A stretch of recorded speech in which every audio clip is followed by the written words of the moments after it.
नमस्कार, स्वागत है। मैं हूं पुनीत पाठक और मैं हूं आपके साथ अविनाश कर। IBC 24 पर आप पहले चरण के मतदान के पहले पल से, बल्कि हम कहेंगे जैसे ही आज का सूर्योदय हुआ तब से लेकर अब तक 12 घंटे से अधिक हो गए, लगातार आपको हम एक एक क्षण का पूरा अपडेट दे रहे हैं। तो आप देखें, मध्य प्रदेश में वोटिंग खत्म हो गई है, छत्तीसगढ़ में वोटिंग खत्म हो गई है। शाम को 5 बजे तक का वक्त है। जो कतारों में होगा बस अब वही वोटिंग कर पाएगा। और इसके बाद अभी जो लास्ट अपडेट दोपहर 3 बजे तक का है, उसके मुताबिक आंकड़े आप देख रहे हैं। छत्तीसगढ़ की इकलौती सीट बस्तर, 3 बजे तक वहां 50% से अधिक मतदान की खबरें आई। और इसी तरह बस्तर में जो अब तक का 3 बजे तक का अपडेट अब मिल रहा है, वो 58% के आसपास है। अंडमान निकोबार में 45.48% वोटिंग हुई है। पूरे देश की 102 सीटें हैं, 21 राज्य हैं।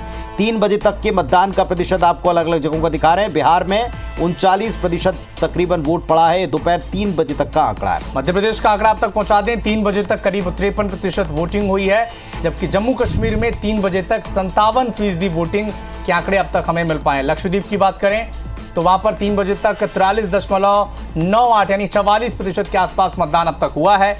महाराष्ट्र में 3 बजे तक 44.12% वोटिंग हुई है। नॉर्थ ईस्ट के राज्य में मणिपुर में 3 बजे तक 63% वोटिंग हुई है, जबकि मेघालय में 3 बजे तक करीब 62% मतदान हुआ है। पुनीत जी, मणिपुर में, वहीं पूर्वोत्तर में 63%, मिजोरम में 49.94% वोट पड़े हैं। नागालैंड में 52% वोटिंग हुई। पुडुचेरी में 58% मत पड़े हैं। राजस्थान में 3 बजे तक का आंकड़ा 41.51 है। हालांकि आंकड़े सुधरेंगे, बढ़ेंगे, ये तय है। सिक्किम में 3 बजे तक का मतदान प्रतिशत 52.72 यानी 53% रहा है। त्रिपुरा की बात की जाए तो 3 बजे तक 68.35% वोटिंग हुई है। उत्तराखंड में 3 बजे तक करीब 48% मतदान हुआ है। तमिलनाडु की बात करें तो वहां पर 51.18% वोटिंग हुई है। तो लगातार 3 बजे तक के आंकड़े हम अब तक पहुंचा रहे हैं। पूरे देश में 21 राज्य केंद्र शासित प्रदेशों में 102 सीटें हैं जहां पर आज मतदान हुआ है। पश्चिम बंगाल में 3 बजे तक 66.34% वोटिंग हुई है। उत्तर प्रदेश में 3 बजे तक 47.44% मतदान हुआ है। तो 21 राज्यों और केंद्र शासित प्रदेशों में आज 102 सीटें और पहले चरण में मतदान। पश्चिम बंगाल में करीब 66% वोट पड़े हैं। उत्तर प्रदेश में 3 बजे तक लगभग 48% मतदान हुआ है और पश्चिम बंगाल में 3 बजे तक 66.34% वोट मतदान हुआ है। तो पूरे देश में अलग अलग स्टेट्स में होने वाले मतदान के प्रतिशत हम आपको बता रहे हैं, लेकिन ये दोपहर 3 तक का आंकड़ा है। अगर इसमें शाम 5 बजे तक के आंकड़े मिलाए जाएंगे तो ये प्रतिशत आगे बढ़ेगा। सबसे बड़े प्रदेश जहां 80 सीटें कुल मिलाकर उत्तर प्रदेश, वहां जो मतदान का प्रतिशत है वो अपेक्षाकृत दोपहर 3 बजे तक नहीं दिखाई पड़ा। शहरी आबादी ने कमतर वोट किया। दोपहर और गर्मी के समय में वोट करने वो कम निकले हैं। हर एक स्टेट में यही कहानी दिखाई पड़ी। जबकि ग्रामीण इलाकों में अल सुबह से वोटिंग के प्रति लोगों में रुझान दिखा। बस्तर के सुदूर इलाकों तक में ग्रामीणों ने सुबह से लेकर दोपहर के पूर्व तक अच्छी खासी संख्या में वोट किया है। हालांकि वहां दोपहर 3 बजे तक का ही वक्त था। अगर विधानसभा क्षेत्रवार देखें तो केवल 2-3 ऐसे विधानसभाएं थीं जहां शाम को 5 बजे तक का वक्त था। बाकी सभी जगह दोपहर 3 बजे 4 बजे तक वोटिंग खत्म करा ली गई। आप देखें, मणिपुर में 3 बजे तक का प्रतिशत 63 रहा है और पूर्वोत्तर के राज्यों में फिर भी बेहतर प्रतिशत देखा गया बनिस्बत जो मैदानी राज्य हैं उनके। इधर छत्तीसगढ़ में, मध्य प्रदेश में 7 सीटों पर एक एक सीट का हाल बताने के लिए हमारे सभी रिपोर्टर तैयार हो रहे हैं, तैनात हो रहे हैं और कुछ ही देर में वे सभी आपको बताएंगे शाम 5 बजे वोटिंग का खत्म समाप्त होने के बाद पूरे दिन का क्या हाल रहा है। समअप करेंगे हम बस्तर के साथ में। उधर जो महाकौशल का इलाका था, महाकौशल की जो सीटें थी मध्य प्रदेश की, इन सभी पर आपको पूरा अपडेट दे रहे हैं। इस वक्त आप टीवी स्क्रीन पर देख रहे हैं विभिन्न राज्यों के दोपहर 3 बजे तक के आंकड़े। तो पूर्वोत्तर राज्यों की बात करें पुनीत जी, तो मिजोरम में 3 बजे तक लगभग 50% वोटिंग हुई और पूर्वोत्तर राज्यों में जहां भी वोटिंग हुई है वहां पर बाकी राज्यों के मुकाबले बेहतर नंबर दिखे हैं। चाहे वो उत्तर प्रदेश में 49% के आसपास वोटिंग रही। लक्षद्वीप में 3 बजे तक 43-44% तक मतदान। तो छोटे राज्य जो है विनाश, जैसा आप कह रहे हैं, जो छोटे राज्य हैं या केंद्र शासित प्रदेश हैं जहां की आबादी विरल है, थोड़ी कम है, वहां आप देखें बेहतर परसेंटेज रहा है, बेहतर प्रतिशत रहा है। पूरे देश की जो 102 सीटें हैं, 102 सीटों पर वोटिंग के बाद में क्या पिक्चर बनेगी, क्योंकि सर्वाधिक संख्या में इन सीटों पर वोट हुए हैं। अब पूरे देश का हाल और साथ में प्रदेश की स्थिति।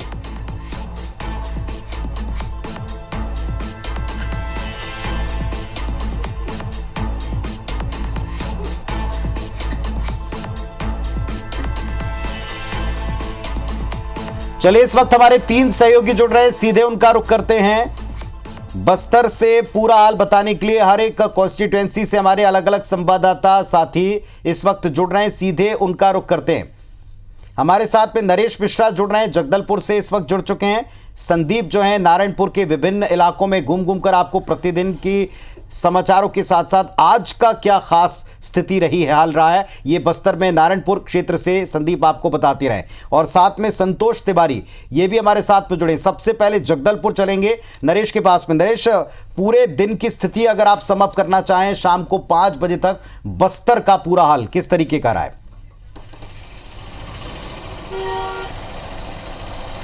देखिए, बस्तर में काफी उत्साह से इस बार मतदान हुआ है और शांतिपूर्ण भी मतदान हुआ है। कोई भी बड़ी वारदात देखने में नहीं आई। केवल एक जगह आईडी ब्लास्ट हुआ, 2 जवान घायल हुए हैं और एक यूबीजीएल का जो शेल था उसके फटने की वजह से एक सीआरपीएफ जवान की मौत हुई है इस पूरे चुनाव के दौरान।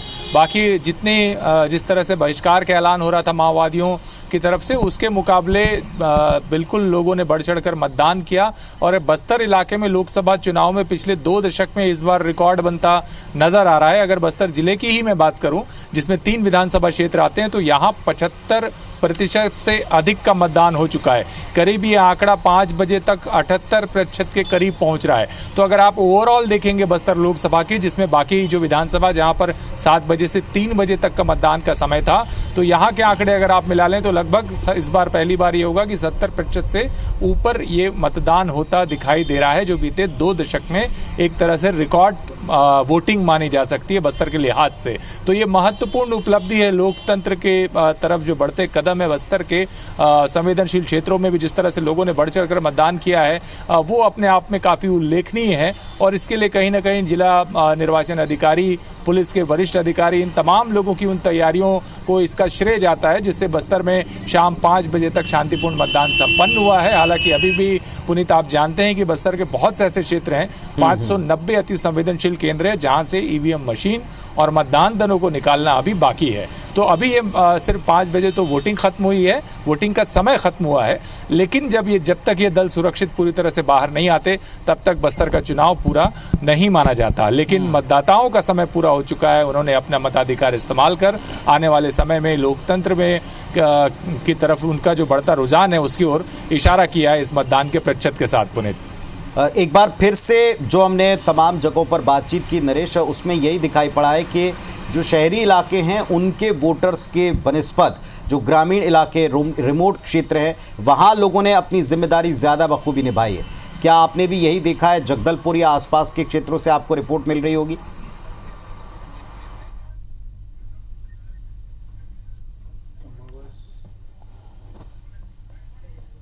देखने को मिला कि शहरी क्षेत्रों में भी जो वोटर्स ने एक तरह से अपने वोट उड़ेल कर रख दिए, क्योंकि आमतौर पर आप देखिए पिछले बार 66% के आसपास का वोट था लोकसभा चुनाव के दौरान। उससे पहले भी इसी के आसपास लगभग 60% के आसपास वोटिंग लोकसभा के दौरान होती रही। शहरों में भी सुबह के वक्त से कतारबद्ध होकर लोग, काफी तादाद में लोगों ने वोट किया है। तो बस्तर के लिहाज से, जैसा कि आप प्लेन में छत्तीसगढ़ के दूसरे हिस्सों में या अन्य राज्यों में देखते हैं शहरी क्षेत्रों में, उसके मुकाबले बस्तर में शहरी मतदाताओं ने इस बार बढ़ चढ़कर वोट किया है और इसकी वजह से ये वोट प्रतिशत काफी रिफ्लेक्ट किया है। और अब 78 के आसपास सिर्फ जो शहरी क्षेत्र हैं वहां का ये वोट प्रतिशत जा रहा है। तो ग्रामीण क्षेत्रों में भी खासी वोटिंग हुई है, लेकिन अत्यंत नक्सल प्रभावित जो क्षेत्र हैं वहां पर अपेक्षाकृत वो असर नहीं दिखाई दिया जो विधानसभा चुनाव के दौरान दिखाई दिया था। बावजूद इसके अगर हम अलग अलग क्षेत्रों की बात करें तो कुछ जगहों पर ऐसा दिखाई दिया कि नक्सल प्रभावित क्षेत्रों में भी वोट काफी अच्छा हुआ, लोगों ने बढ़ चढ़कर वोट किया। तो पुनीत, इस लिहाज से बस्तर में अगर देखें तो औसत शहरी भी मतदाताओं ने बेहतर मतदान किया है और ग्रामीण क्षेत्रों में भी लोगों की जागरूकता बढ़ी है और लोगों ने काफी अच्छा वोट किया है। अब अंतिम जो देर शाम तक ईवीएम वापस आएंगे नक्सल प्रभावित जी जी, काफ़ी बेहतर ये संकेत कहा जाएगा। जैसा नरेश जी हमको बता रहे हैं कि ये जो वोटिंग प्रतिशत है ये 78% तक जा सकता है और 75% से अधिक का वोट होना पूरे बस्तर क्षेत्र में ये अपने आप में रिमार्केबल है। ये अपने आप में वाकई एक अच्छे संकेत के तौर पर लिया जा सकता है। संदीप भी जुड़े दिखाई पड़ रहे हैं और ये नारायणपुर के विभिन्न क्षेत्रों में लगातार गश्त करने वाले जवानों के साथ में भी घूमे हैं। वोटिंग पोलिंग पार्टीज को भी आते जाते उन्होंने देखा है। संदीप, आप दें पूरे दिन का अपडेट।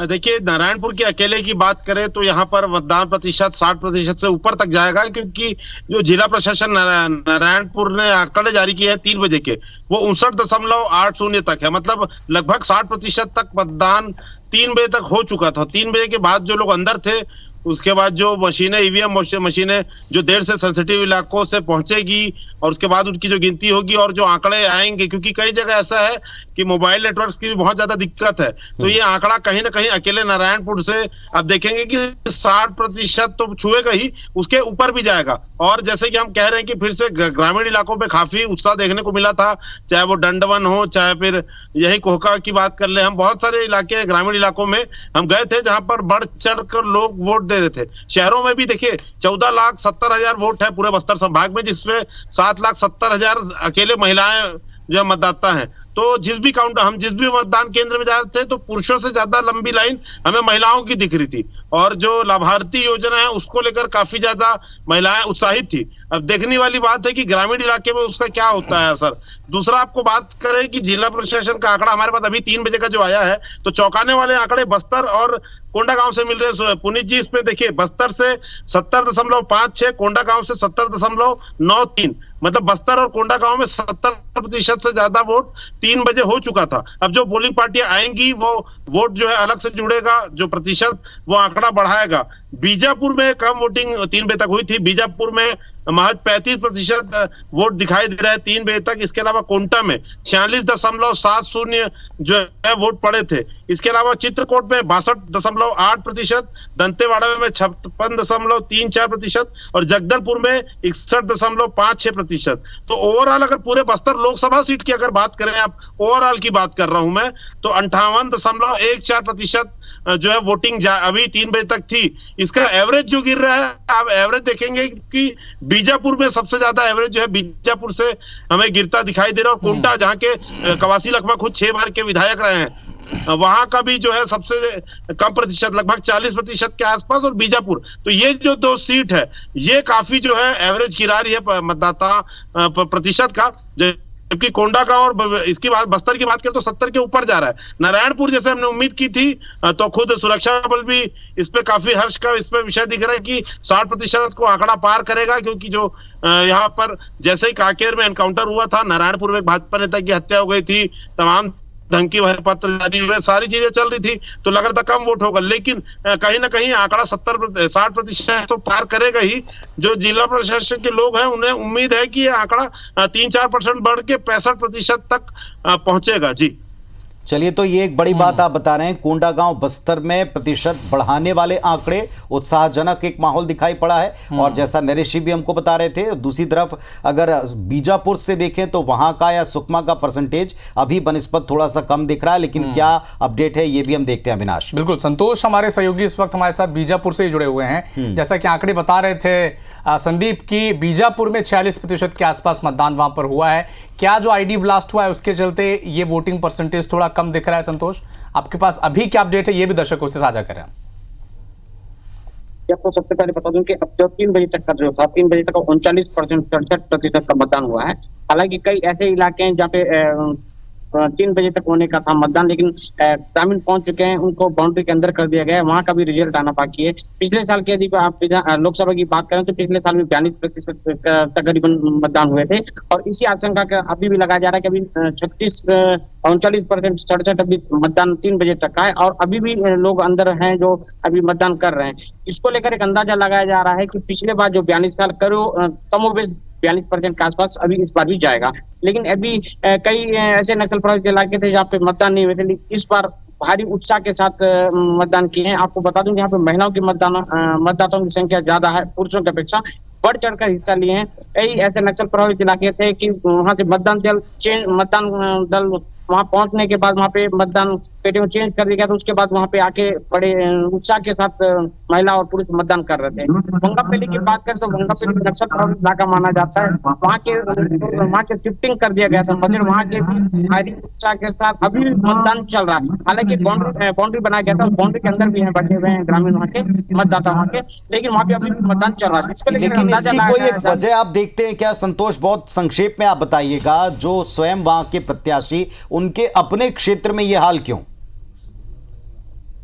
जी, आपको बता दें अभी जो है माओवादी प्रतिबंध जगह से भाजपा को वोट नहीं देना या फिर वोट का बहिष्कार, इसके बावजूद यदि देखा जाए तो अंदरूनी इलाकों में प्रतिशत बढ़ते ही जा रहा है।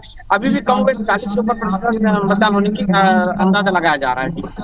चलिए देखते हैं फाइनल आंकड़ा क्या होता है अविनाश। फिलहाल 42% तक ये आंकड़ा छू सकता है, जैसा हमको संतोष भी यहां से बता रहे हैं। और एक और हमारे सहयोगी सौरभ सिंह परिहार इस वक्त जुड़ चुके हैं। सौरभ हमारे साथ में दंतेवाड़ा से जुड़े हैं, कुछ देर पहले भी हमने उनसे बातचीत की थी। सौरभ, अब वोटिंग का वक्त खत्म हो गया, जो कतार में होंगे उन्हीं के पास अवसर होगा, जिन भी स्थानों पर शाम को 5 बजे तक का वक्त है। पूरा समअप करें आप जहां जहां गए हैं और जो प्रतिशत या पूरे दिन का अपडेट आपके पास है।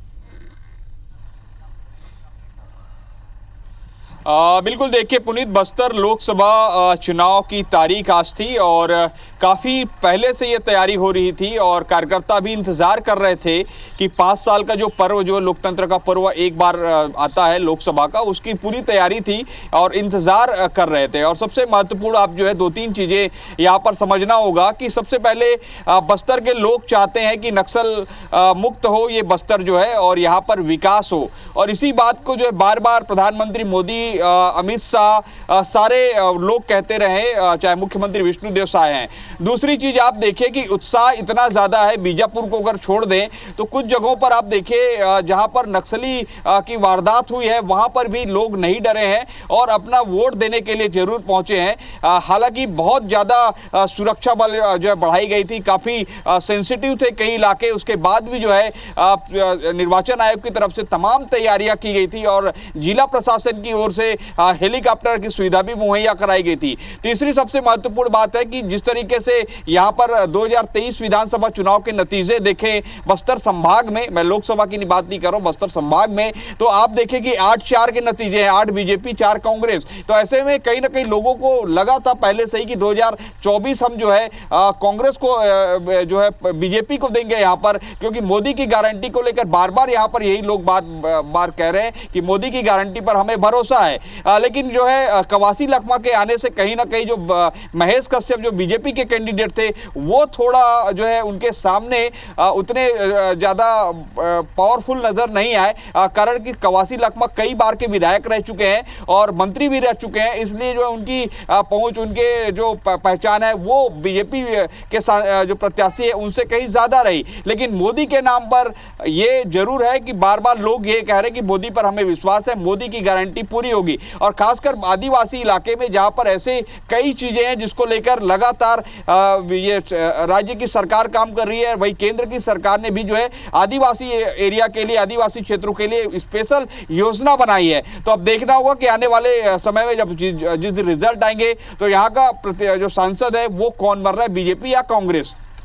तो एक बड़ी दिलचस्प लड़ाई बस्तर की जंग है अविनाश, जिसमें एक तरफ है बड़े चेहरे कद्दावर नेता कवासी लखमा, जो कैबिनेट मिनिस्टर रहे हैं, लंबा तजुर्बा रखते हैं, कई बार चुनाव लड़ चुके हैं, कई बार के चुनाव फाइट करने के साथ साथ उनका अपना एक अंदाज है, उनका अपना एक तरीका है लोगों से इंटरेक्ट करने का, जिसपे कई बार बीच में विवाद की स्थिति भी बनी। मुकाबला उनका महेश कश्यप से, लेकिन दरअसल महेश कश्यप से नहीं, पूरी पार्टी से, एक सबसे तगड़े संगठन से उनका मुकाबला है। तो एक दमदार कैंडिडेट का मुकाबला एक बेहद असरदार और दमदार पार्टी से होता हुआ दिखाई पड़ा है। तो अब की बार किस पर, उनके बड़े चेहरे पर विश्वास किया है या जो लोकल कैंडिडेट हैं, लोकप्रिय कैंडिडेट बताए जाते हैं, उन पर विश्वास किया? ये एक बहुत बड़ा एक सवाल रह जाएगा। छत्तीसगढ़ के रण में जो फर्स्ट फेज की इकलौती सीट है बस्तर, इसके विभिन्न क्षेत्रों से हम आपको रिपोर्टर साथियों के द्वारा लाइव दिखा रहे हैं। सभी बता रहे हैं कि अब की बार जैसा अनुमान लगाया जा रहा है 70% के ऊपर ये ओवरऑल आंकड़ा जा सकता है, बल्कि 75 से 78 के बीच में ये पूरा प्रतिशत आ सकता है। ये अपने आप में एक बड़ा बेहतर आंकड़ा बनेगा अगर बन जाता है तो। और इसी बीच एक अपडेट भी हमको मिल रहा है। धुर नक्सल प्रभावित इलाके में मतदान कराना बेहद चुनौतीपूर्ण होता है। सुकमा के दूरस्थ गांव में भी मतदान दल पहुंचे, वोटिंग कराकर अब लौट रहे हैं। मतदान कर्मियों से बातचीत की हमारे सहयोगी राजा राठौर ने, सुने आप। सुकमा जैसे नक्सल प्रभावित जिलों में मतदान कराना हमेशा से सुरक्षा बलों के लिए बड़ी चुनौती रही है।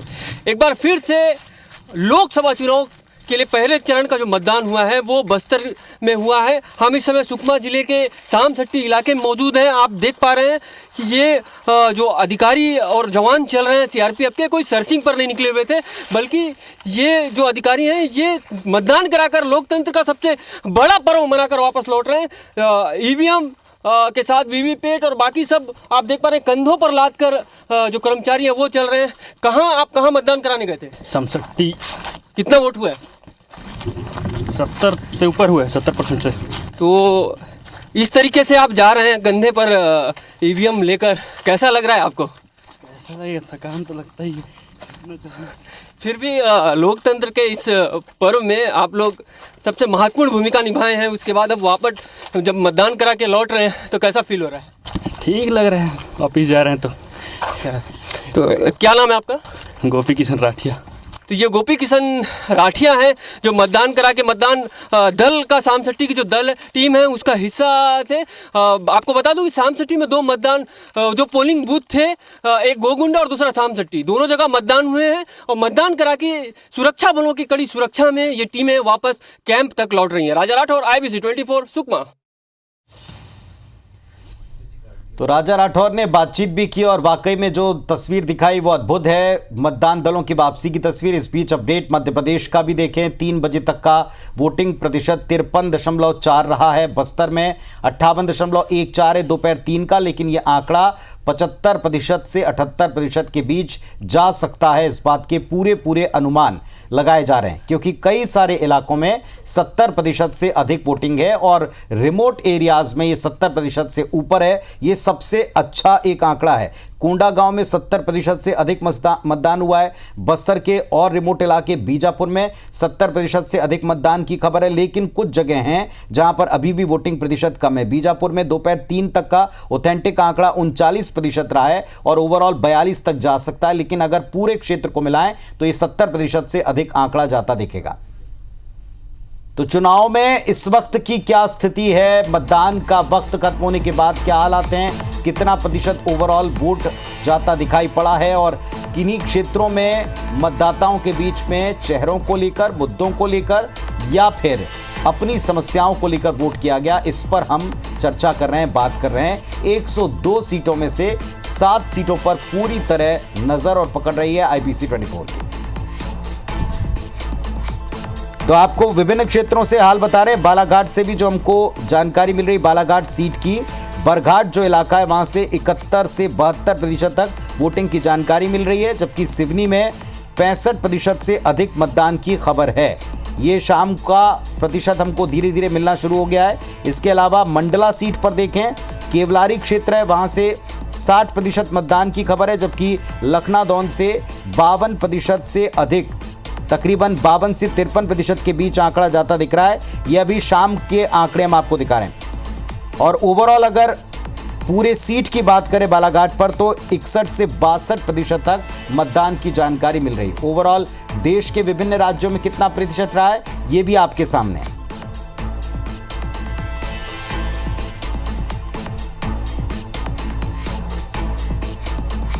तो विभिन्न क्षेत्रों में, विभिन्न राज्यों में और अलग अलग राज्यों की सीटों के साथ साथ छत्तीसगढ़ और मध्य प्रदेश की सीटों पर क्या स्थिति रही है ये हम आपको दिखा रहे हैं। तो छत्तीसगढ़ में आपने देख लिया, अब रुक करेंगे मध्य प्रदेश का भी। मध्य प्रदेश में क्या स्थिति बनी है 6 सीटों पर, हर एक सीट से आपको पूरा डिटेल हम बताने वाले हैं।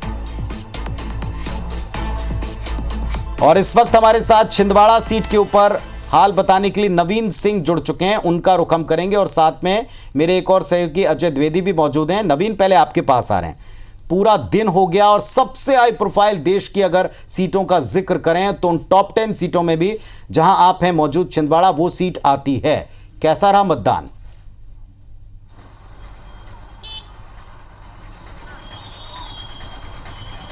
देखिए पुनीत, ना सिर्फ ये हाई प्रोफाइल सीट है बल्कि इस देश की सबसे हॉट सीट है। छिंदवाड़ा पर सबकी नज़रें हैं, खासकर दिल्ली की नज़रें, खुद प्रधानमंत्री नरेंद्र मोदी से लेकर अमित शाह की नज़रें छिंदवाड़ा पर टिकी हुई हैं। लगातार बीजेपी ने कोशिश की है कि छिंदवाड़ा में कमलनाथ और कांग्रेस पार्टी को कमज़ोर किया जाए। खुद अमित शाह दौरा करके गए हैं, एक रात यहाँ गुजार के गए हैं। सब पूरे विपक्षी दलों में इस बात को लेकर खलबली थी कि अमित शाह अगर इस रात रुक रहे हैं छिंदवाड़ा में तो आखिर वो क्या करने वाले हैं, ऐसी कौन सी रणनीति पर काम करने वाले हैं और बूथ पर काम करने वाले तमाम बीजेपी के लड़ाकों को ऐसा कौन सा संदेश देकर वो चुनावी मैदान में उतारने वाले हैं। तो ये तमाम जो चीज़ें थी वो बड़ी चिंता का सब्जेक्ट बनी हुई थी विपक्ष के लिए। लेकिन फिलहाल पुनीत अभी लगातार वोटिंग जारी है, 40 मिनट का समय अभी बचा हुआ है, 6 बजे वोटिंग बंद हो जाएगी और लगभग 70% के आंकड़े को, वोटिंग परसेंटेज को छिंदवाड़ा छूने वाला है। हालांकि ये फिगर जो है थोड़ा सा निराशाजनक है, क्योंकि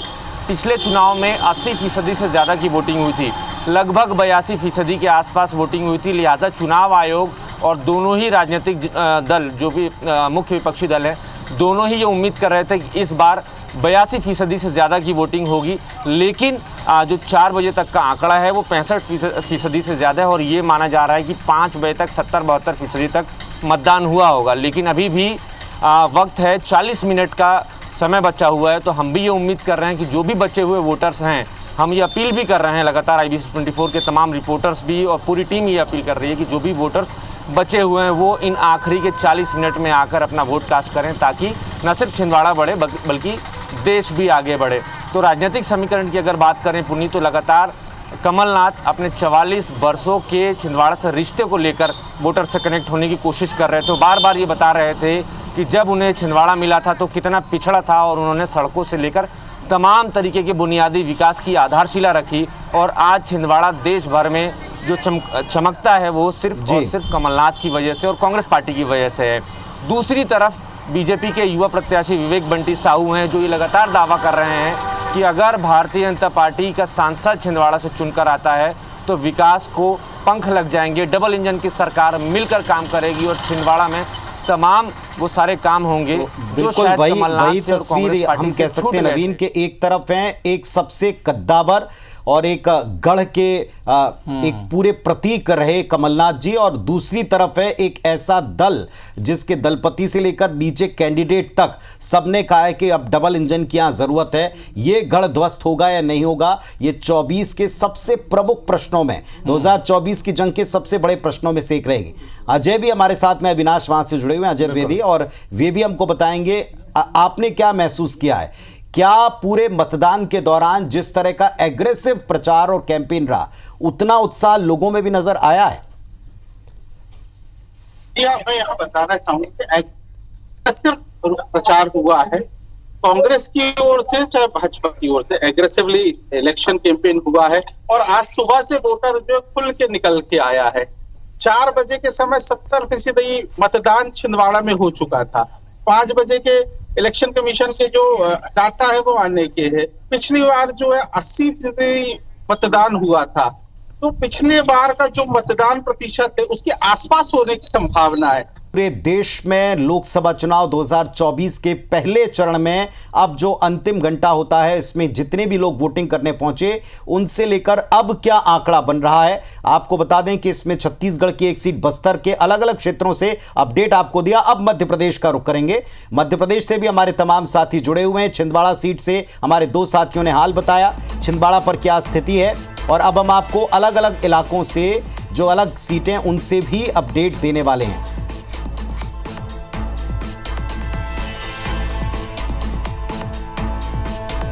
तो आपको बता दें इस वक्त मध्य प्रदेश की 6 सीटों पर वोटिंग का समय खत्म होने के साथ ही क्या प्रतिशत बन रहा है, ये अपडेट हम आपको दें। हमारे तमाम साथी हमारे साथ में जुड़ रहे हैं।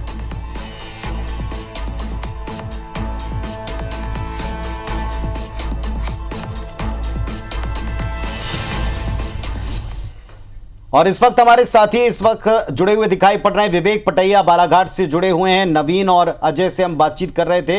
विवेक के पास में पहले रुक कर लेते हैं। विवेक बताएं, बालाघाट सीट के ऊपर आप दिन भर रहे हैं, पूरे दिन का अब तक का अपडेट क्या मिल पाया आपको, किस तरह मतदान रहा है?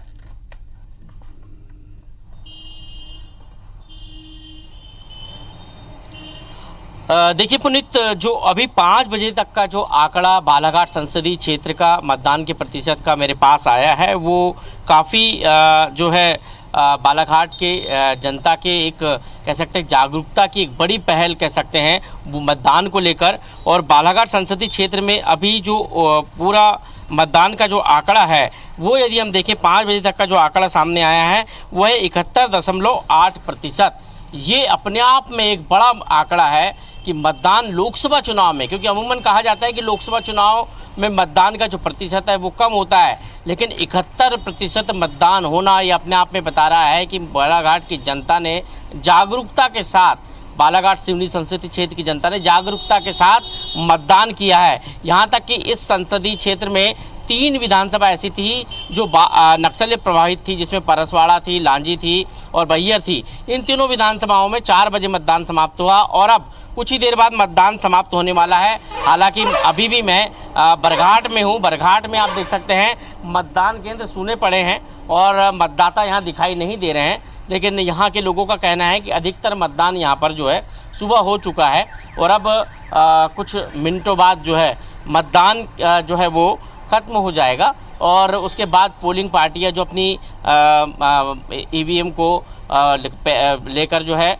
स्ट्रांग रूम में रखने के लिए यहाँ से रवाना होगी। लेकिन उसके पहले की स्थिति में आपको बता रहा कि सूना पड़ा हुआ है मतदान केंद्र ये बरघाट का, और यहाँ मतदान जो है सुबह ज़्यादा बड़ी संख्या में लोग आकर मतदान करके गए, बड़ी बड़ी लाइनें लगी थी। लेकिन जैसे जैसे दोपहर होते गई, धूप बढ़ती गई, लोगों का यहाँ आना कम हुआ और अब शाम के समय बिल्कुल भी लोग दिखाई यहाँ नहीं दे रहे। लेकिन जो ग्रामीण क्षेत्र हैं वहाँ से जो खबरें आ रही कि अभी भी लोग पंक्तियाँ लगाकर मतदान केंद्र पर खड़े हैं, अपनी बारी का इंतजार कर रहे हैं और 6 बजे जब मतदान थम जाएगा, ऐसे लोग जो मतदान केंद्र के 100 मीटर के भीतर यदि आ जाते हैं और वो यदि मतदान करना चाहते हैं तो मतदान कर सकते हैं। उनको मतदान कराना पोलिंग पार्टियों की जिम्मेदारी है। लेकिन अभी भी इस मतदान केंद्र पे इक्का दुक्का लोग आ रहे हैं मतदान करने के लिए, मतदान करके जा रहे हैं। लेकिन पूरे इस बालाघाट सिवनी संसदीय क्षेत्र का मैं आपको बता दूं तो सर्वाधिक जो मतदान हुआ है वो 76% बैहर में हुआ है, 76.14%।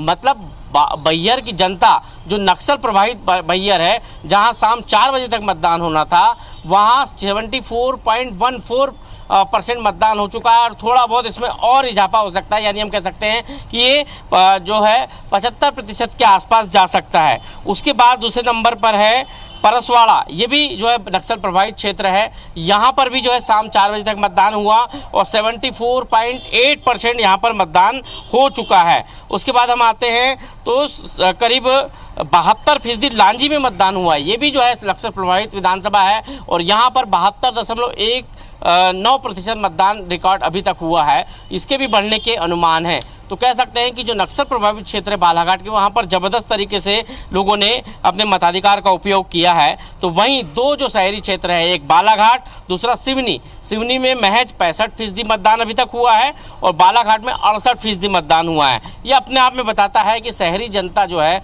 मतदान की तरफ बहुत ज़्यादा जागरूक नहीं है, या फिर कोई परेशानी है, या गर्मी से डर रही है, या फिर धूप से डरी मतदान केंद्र तक नहीं पहुंची। लेकिन ग्रामीण क्षेत्र की जनता जो बालाघाट संसदीय क्षेत्र की है, बढ़ चढ़कर मतदान में हिस्सा लिया है और कुछ घंटे जो है कुछ मिनट बचे हुए हैं। इन मिनटों में यदि आपने मतदान नहीं किया है तो अभी आप IBC 24 देख रहे हैं तो तत्काल चलिए बिल्कुल विवेक, जैसा आप बता रहे हैं कि बैहर लांजी यहाँ से एक मिसाल मिली है, लेकिन बड़ी बात यह कि क्या इसी तरीके की मिसाल शहरी क्षेत्रों में भी देखने को मिलेगी? हमारे साथ में अजय द्विवेदी जुड़े हुए हैं, उनकी बात बीच में अधूरी रह गई थी, छिंदवाड़ा में ही वो मौजूद हैं। जी अजय, आप बताएं, पूरे दिन का अपडेट आप बताने वाले थे। मुद्दों के आधार पर, चेहरों के आधार पर सबने पूरी ताकत लगा ली, लेकिन लोगों का क्या मत मिला?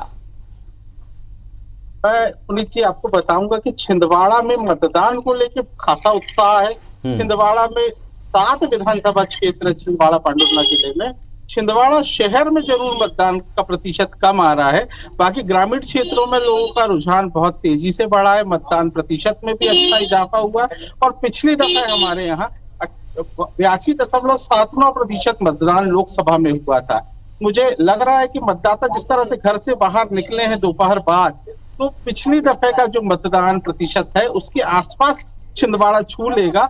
80% से ऊपर छिंदवाड़ा जिले का मतदान होगा, या यूं कह ले जिस तरह से प्रचार प्रसार छिंदवाड़ा में दोनों दलों ने किया है उसको लेकर आम जनता ने भी भरपूर समर्थन दिया है और मतदाताओं ने जाकर वोट किया है। जी चलिए, तो अजय ने हमको बताया कि लोगों ने जाकर मतदान किया है बढ़ चढ़कर, और सीधी से भी हमारे सहयोगी इस वक्त जुड़ रहे हैं, उनका भी रुख करते हैं। अभिषेक हमारे साथ में जुड़े। अभिषेक, बताएं आपके पास में क्या अपडेट है पूरे दिन का?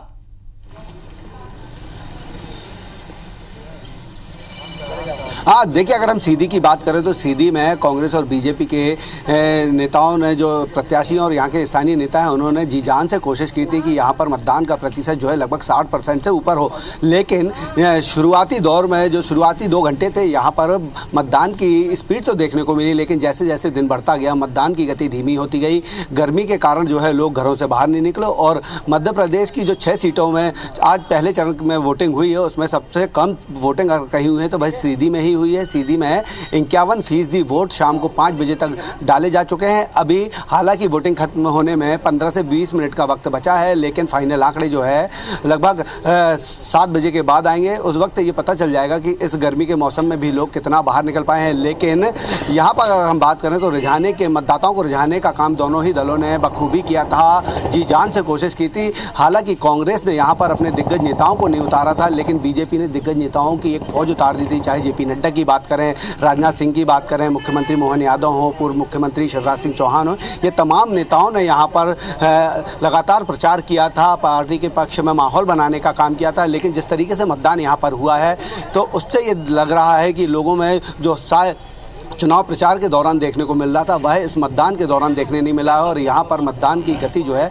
वो यही कारण है कि जो शहरी इलाके थे वहाँ पर धीमी गति रही है, जबकि जो ग्रामीण इलाके थे वहाँ पर लोगों ने बढ़ चढ़कर हिस्सा लिया। और पुनीत, एक बात और बता दूं कि यहाँ पर कुछ स्थानीय समस्याएं भी थी ग्रामीण इलाकों में, जहाँ 1-2 जगह लोगों ने दोपहर के 2 बजे तक मतदान ही नहीं किया था। ऐसे में प्रशासन जो है उसको जब उन्हें खबर लगी वह एक्टिव हुआ और उन्होंने ग्रामीणों की समस्याएं सुनी, उन्हें भरोसा दिलाया कि उनकी समस्याओं को जल्द से जल्द दूर किया जाएगा। लेकिन वह लोकतंत्र के इस पर्व में बढ़ चढ़कर हिस्सा लें, उसके बाद लोगों ने घर से बाहर लोकतंत्र के इस पर्व में बढ़ चढ़कर हिस्सा लेने की तस्वीरें भी हमने देखी। शहडोल से हमारे सहयोगी मनोज इस वक्त हमारे साथ जुड़े हुए हैं। मनोज, बताएं वहां पर दिन भर का क्या हाल रहा और मतदान के आंकड़े क्या सामने आए अब तक?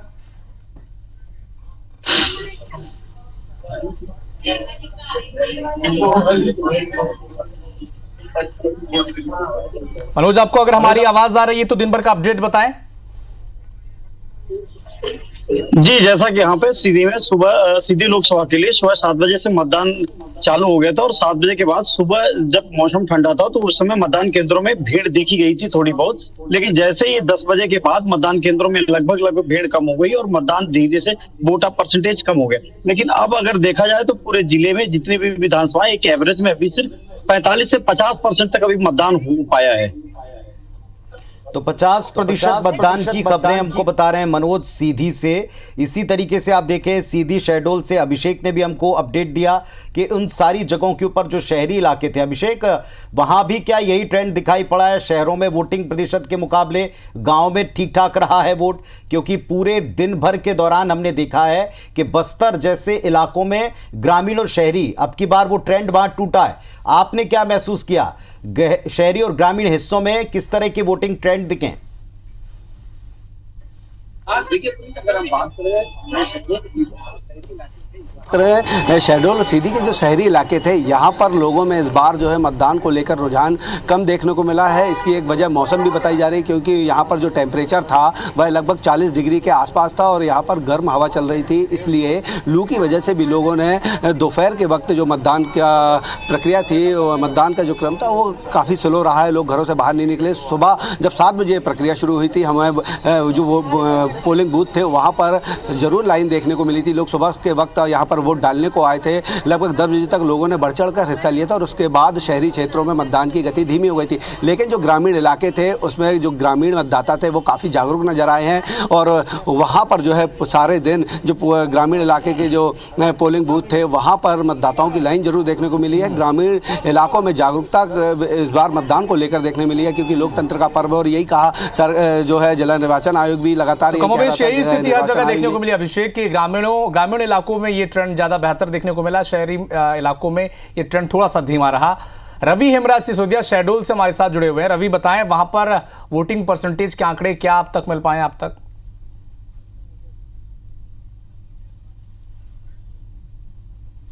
देखिए, अगर शहडोल लोकसभा सीट की अगर मैं बात कर लूं तो अभी तक का जो लास्ट अपडेट है वो शहडोल जिले में लगभग 54.95 यानी कि लगभग 55% का जो वोटिंग परसेंटेज है वो अभी आया है। 2019 के आंकड़े की अगर हम बात कर लेते हैं तो 2019 में इस लोकसभा सीट पर 70.3% का मतदान हुआ था। लेकिन अभी अगर हम बात कर लेते हैं, क्योंकि 6 बजे में अब कुछ ही समय शेष बाकी रह गया है और ऐसे में 55% तक का अगर वोटिंग परसेंटेज गया है तो आखिरी में बढ़ते तक ये 60-65 तक लगभग जा सकता है। लेकिन उसके मुकाबले अगर हम 2019 की बात करते हैं तो कहीं ना कहीं ये वोटिंग परसेंटेज कम जरूर होता हुआ मेरे को यहाँ पर नजर आ रहा है। लेकिन सबसे महत्वपूर्ण है कि चूंकि शहडोल की अगर हम बात कर लेते हैं तो ये 4 जिलों से बनकर और 8 विधानसभा से मिलकर एक संसदीय क्षेत्र पड़ता है। तो ऐसे में यहाँ पर अधिकतर जो इलाका है वो आदिवासी इलाका है, ग्रामीण तबके का इलाका है और वो ग्रामीण तबके ने इस लोकतंत्र के महापर्व में अपनी जिम्मेदारी बखूबी निभाई है।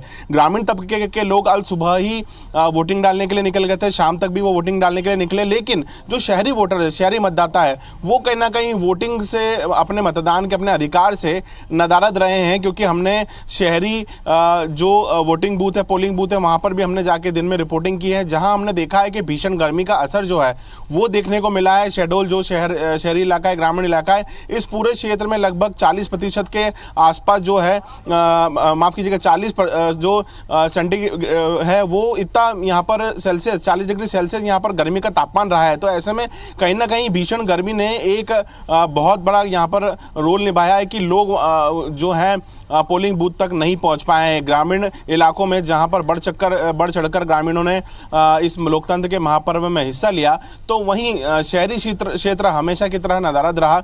जिला प्रशासन की अगर बात कर लें तो उन्होंने बहुत प्रयास किए थे कि शहरी क्षेत्र पर फोकस किया था कि उन्हें कैसे ना कैसे करके वोटिंग बूथ पर लाया जाए, उनकी जिम्मेदारी का उन्हें एहसास कराया जाए। तो लेकिन कहीं ना कहीं वो वोटर्स जो शहरी इलाके के वोटर्स हैं वो यहाँ पर नदारद दिखे हैं। हालांकि अभी तक 55% का आंकड़ा सामने आया, लेकिन चूंकि अभी समय शेष है, गर्मी का समय था, इसलिए लोग अब शाम के समय में यहाँ पर कोल इंडस्ट्रियां हैं, लोग दोपहर में अल सुबह नौकरियां करके अपने अल सुबह वोटिंग करके कुछ वोट डाल के चले गए थे। लेकिन जो सुबह जल्दी कोल फैक्ट्री, कोल माइंस में चले गए थे वो अब लौटने को हैं और वो सब एक साथ पहुंचकर अपने मताधिकार का प्रयोग करेंगे। तो कहीं ना कहीं ग्रामीण तबके ने एक उत्साह का माहौल था, वहीं शहरी इलाका इस पे नजराज जरूर दिखा है। जी, तो रवि हमको बता रहे हैं कि शहरी इलाकों के बनिस्बत ग्रामीण इलाकों में थोड़ी जागरूकता का असर ज़्यादा रहता अविनाश, और अब की बार कुछ जगहों पर शहरी इलाकों ने भी यहाँ एक अच्छा असर डाला है, जैसे हमने बस्तर में देखा था। इसी तरह के प्रतिशत की उम्मीद हम करें। हमारे साथ में विजेंद्र पांडे वो भी दिखाई पड़ रहे हैं, जबलपुर से जुड़े हुए। विजेंद्र, महाकौशल हर एक दल के लिए एक बड़ा केंद्र बिंदु होता है, सत्ता के लिहाज से बड़ा एक्टिव ये इलाका है, विकास की रफ्तार के लिहाज से बहुत एक्सपेक्टेड इलाका माना जाता है कि यहाँ विकास की बहुत ज़रूरत है। उम्मीद के मुताबिक विकास कोई ना कर सका, मुद्दे बहुत सारे थे, लेकिन क्या चेहरों पर लड़ाई फोकस हो पाई या मुद्दों पर भी आ पाई? पूरे दिन का हाल दें जल्दी से जल्दी।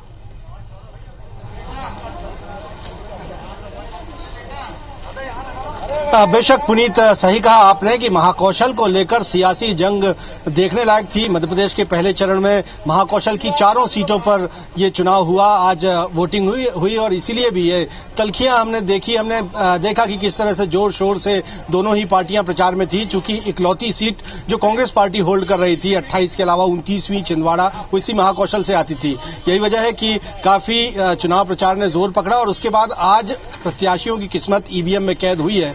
और जबलपुर लोकसभा सीट की अगर मैं बात करूं तो शाम 5 बजे तक 56.74% मतदान हुआ है। और 2019 के अगर आंकड़ों को हम देखते हैं तो तब 69% मतदान हुआ था। तो क्या एक घंटे में ये पिछले बार के चुनाव के आंकड़े को पार कर पाएगा, इस बात की संभावना कम लगती है।